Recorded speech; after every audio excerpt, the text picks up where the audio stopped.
நீங்கள் கேட்குற எல்லாத்தையுமே கொடுக்கறதுக்கு இந்த பிரபஞ்சம் தயாராக இருக்குது. அதுக்கு முன்னாடி பிரபஞ்சம்னா என்னன்னு தெரிஞ்சுக்கலாமா? அதை நான் உங்களுக்கு ஒரு உண்மை சம்பவத்தை வச்சு எக்ஸ்பிளைன் பண்ணுறேன். யாரும் வீட்டில் ட்ரை பண்ணி பார்த்துடக்கூடாது. நான் 7th படிச்சுட்டு இருக்கும்போது தான் ஃபஸ்ட் டைம் எங்கள் வீட்டில் கேஸ் ஸ்டவ் வாங்கினாங்க. அதுக்கு ஃப்ரீயாக ஒரு குக்கர் கொடுத்தாங்க. கொண்டக்கடலை குழம்பு வைக்கலான்னு சொல்லி கொண்டக்கடலையே குக்கரில் வேக வச்சுட்டு இருந்தாங்க. அப்போ தான் மொபைல்லாம் இல்லையே. அம்மாவுக்கு ஃபோன் வந்திருக்குன்னு சொல்லிட்டு பக்கத்து வீட்டிலேருந்து வந்து கூப்பிட்டாங்க. எங்கள் அம்மாவும் ஃபோன் பேச போயிட்டாங்க. அங்கே எங்கள் தாத்தா இருந்தவர்கிட்ட இந்த குக்கரை பார்த்துக்கோங்க மாமான்னு சொல்லிட்டு போயிட்டாங்க. போய் அவங்க ஃபோன் பேசிகிட்டு இருக்காங்க. அப்படியே அவங்கக்கிட்டேயும் பேசிகிட்டு இருந்ததில் ஒரு 20 மினிட்ஸ் ஆயிடுச்சு.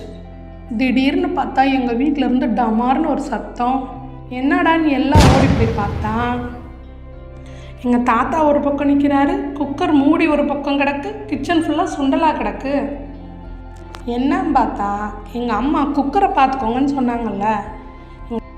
எங்கள் தாத்தாக்கு ஸ்டவ்வை பற்றியும் தெரியாது, குக்கரை பற்றியும் தெரியாது. எங்கள் தாத்தா குக்கர்லேருந்து விசில் வரவும் குக்கருக்கு ஏதோ பிரச்சனை நினச்சி விசிலே வராமல் கரண்டியை வச்சு நல்லா டைட்டாக இறுக்கி பிடிச்சிக்கிட்டாரு.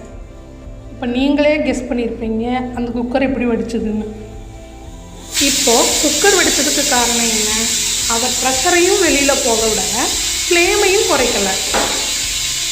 இதே மாதிரி தான் அதிக அடர்த்தி மற்றும் அதிக வெப்பநிலையில் இருந்த ஒரு பொருள் வெடித்து இந்த பிரபஞ்சம் உருவாயிருக்கு. இதைத்தான் சயின்டிஃபிக்காக பிக் பேங் தியரின்னு சொல்கிறாங்க. தமிழில் இதுக்கு பேர் பெருவெடிப்பு கொள்கை. பிக் பேங் நடந்ததுக்கப்புறம் கொஞ்சம் கொஞ்சமாக குளிர்நிலை எட்ட ஆரம்பிச்சுது.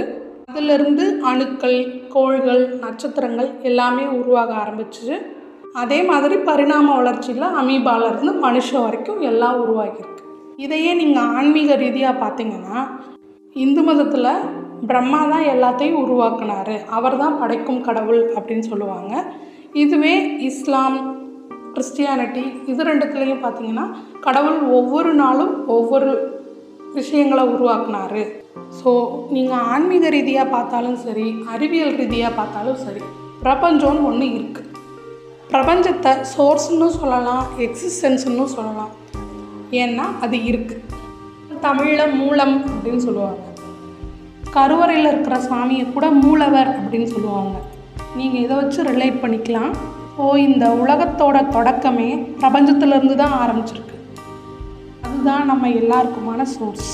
ஓகே, நமக்கு வேணுங்கிற எல்லாத்தையும் பிரபஞ்சத்துக்கிட்ட இருந்து எப்படி வாங்குறது? இங்கே தான் நம்ம ஈர்ப்பு விதியை பயன்படுத்தும். உங்களுக்கு ஈர்ப்பு விதினா என்னன்னு தெரியுமா? இன்னும் அதை பற்றி தெளிவாக புரிஞ்சுக்க சேனலை சப்ஸ்கிரைப் பண்ணிக்கோங்க. தேங்க்ஸ் ஃபார் வாட்சிங்.